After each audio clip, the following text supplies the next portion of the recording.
श्री स्वामी समर्थ. नमस्कार. तुम्हा सर्वांचं आपल्या चॅनलमध्ये खूप खूप मनापासून स्वागत आहे. आता शाकंभरी पौर्णिमा सुरू झालेली आहे. काल संध्याकाळी 7च्या दरम्यान पौर्णिमा सुरू झालेली आहे आणि आज दुपारी 3:33 पौर्णिमा संपणार आहे. बऱ्याच महिलांचे आता संग्रम आहेत की ताई 3:33 जरी पौर्णिमा संपणार आहे तरी सत्यनारायण सकाळीच करायचं का? तर नाही, संध्याकाळी प्रदोषकाळी तुम्हाला सत्यनारायण करायचं आहे.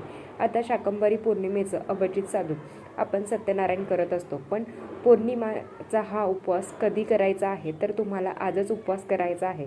तर आम्हाला वर्षभराचं सत्यनारायण करायचं आहे किंवा नवीन वर्षापासून आम्हाला प्रतिपौर्णिमेला सत्यनारायण घालायचं आहे. तर उपवास केलाच पाहिजे का? तर असं नाही आहे. तुमची इच्छा असेल तर तुम्ही करा, नाही केला तरी हरकत नाही, पण सत्यनारायण मात्र करायचं असतं. पण आपण पौर्णिमेच्या दिवशी भगवान विष्णू सहित माता लक्ष्मीची सुद्धा पूजा करत असतो आणि हे सगळ्यांना माहिती आहे की आपण माता लक्ष्मीची पूजा करत असतो. घरात अखंड लक्ष्मी प्राप्ती व्हावी, प्राप्त लक्ष्मी स्थिर व्हावी म्हणून आपल्याला माता लक्ष्मीची आणि भगवान विष्णूंची एकत्रित सेवा करायची असते. लक्ष्मी म्हणजे फक्त पैसा का? तर नाही, तर 8 प्रकारच्या लक्ष्मी असतात आणि प्रत्येकाच्या घरात या 8 लक्ष्मीने वास करावा. नाही तर फक्त मला पैसा दे, पण त्या पैशाबरोबर सुखही तेवढंच महत्त्वाचं आहे. घरात समाधान, शांती सुद्धा तेवढीच महत्त्वाची आहे. तर तुम्हाला आज काय करायचं आहे? अगदी दिवसभरात कधी पण तुम्ही नक्कीच तुमच्या घरात श्रीयंत्र असेल, कुळदेवीचा फोटो असेल, टाक असेल तर तुम्ही त्याच्यावर सुद्धा कुंकुम अर्चन करू शकता. ताई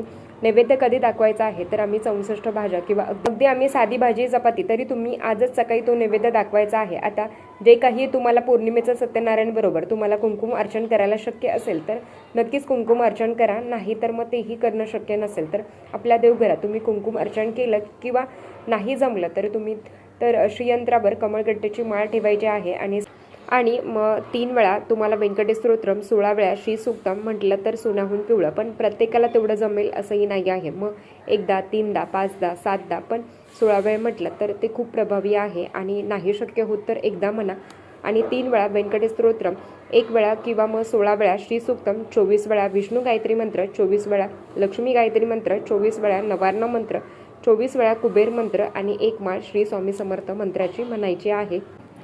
आता तुम्ही म्हणाल की लय सेवा सांगितल्या, तर अजिबात नाही, अजिबात जास्त सेवा नाही आहेत.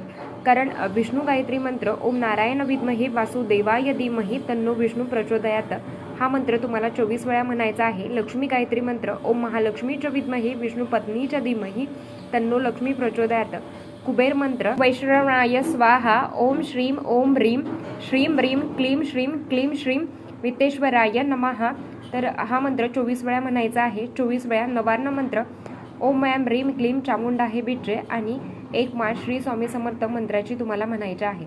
अशा या सेवा तुम्हाला करायच्या आहेत. तर नक्कीच दिवसभरात जशा तुम्हाला सेवा जमेल तर तशा तुम्ही सेवा करण्याचा मात्र नक्की प्रयत्न करा. आता संध्याकाळी तुम्हाला माहिती आहे का, पिंपळ वृक्षाच्या झाडामध्ये पौर्णिमेच्या दिवशी, आणि खरं तर पिंपळ वृक्षामध्ये साक्षात भगवान श्री हरिविष्णूंचा वास असतो आणि पौर्णिमेच्या दिवशी पिंपळ वृक्षाच्या जवळ भगवान विष्णू आणि माता लक्ष्मी हे एकत्रित वास करत असतात आणि पिंपळ वृक्षाच्या जवळ भगवान विष्णू आणि माता लक्ष्मी हे एकत्रित वास करत असतात. मग त्या झाडाची जरी तुम्ही पूजा केली तरी भगवान विष्णू आणि माता लक्ष्मीची एकत्रित पूजा केल्याचं फळ आपल्याला मिळतं.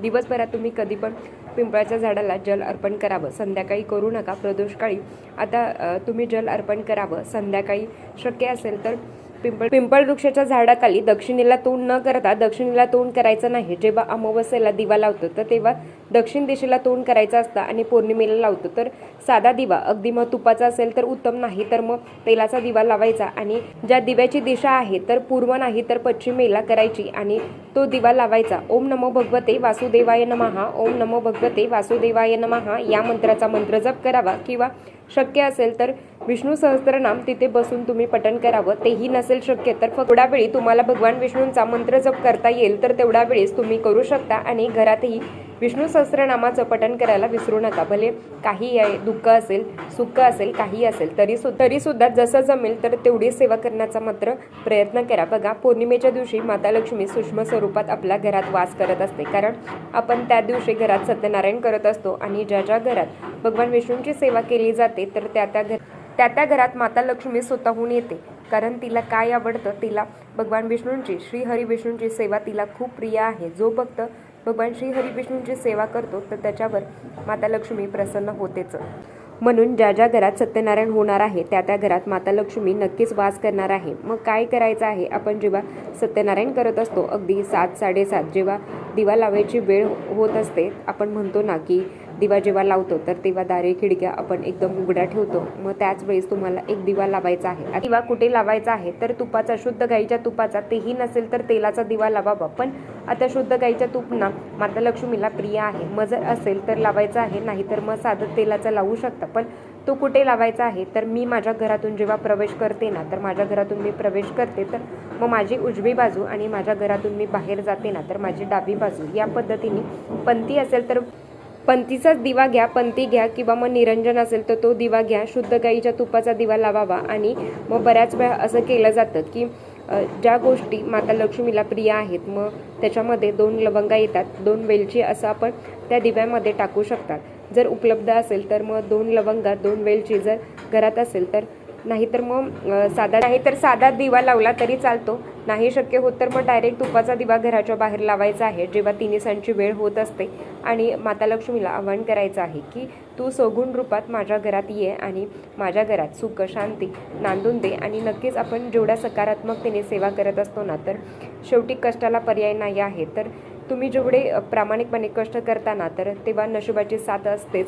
पण आपण कुठेतरी काहीतरी चुकतं ना की आपलं की मग करतोच आहे, आपण खूप प्रयत्न करत आहे, खूप प्रयत्न करतो पण यश मिळत नाही आहे. मग आपल्या घरातल्या ज्या लेकी, सुना, बायको, मुलगी या खळखळून असतात ना तर त्या घरात कधीही वास्तुदोष लागत नाही, त्या घरात कधीही पितृदोष लागत नाही आणि त्या माता लक्ष्मी आनंदाने येते. म्हणून आपल्या घरातली लक्ष्मी, आपली आई, बहीण, बायको, लेक ही आपली लक्ष्मी, आपलं घर शांततेत गोकुळ आपलं घर पाहिजे की 4 लोकांना हेवा वाटला पाहिजे की भले माझ्याकडे पैसा कमी आहे, हेवा वाटली की तुझ्यासारखं घर पाहिजे आहे. तर हे फक्त घर माणसाने बनतं. माणूस चांगला असेल तर, बाई चांगली असेल तर मग ती सगळं काही करू शकते. आणि आपण प्रत्येक स्त्री ही आपल्या संसारासाठी आपल्यासाठी काय मागते तर काहीच मागत नाही. तर माझा नवरा, माझे सासू सासरे, माझे आई वडील, माझी लेक, तर यांच्या पलीकडे आपल्याला काही दिसत नाही. तर त्यांच्या कल्याणासाठी त्यांचं चांगलं व्हावं म्हणून आपण अध्यात्मात येतो, परमेश्वराची उपासना करतो आणि त्याच्यापेक्षा पण आपल्याला मनशांती मिळते. जेव्हा सत्यनारायण होतं, घरात सत्यनारायण आरती होते,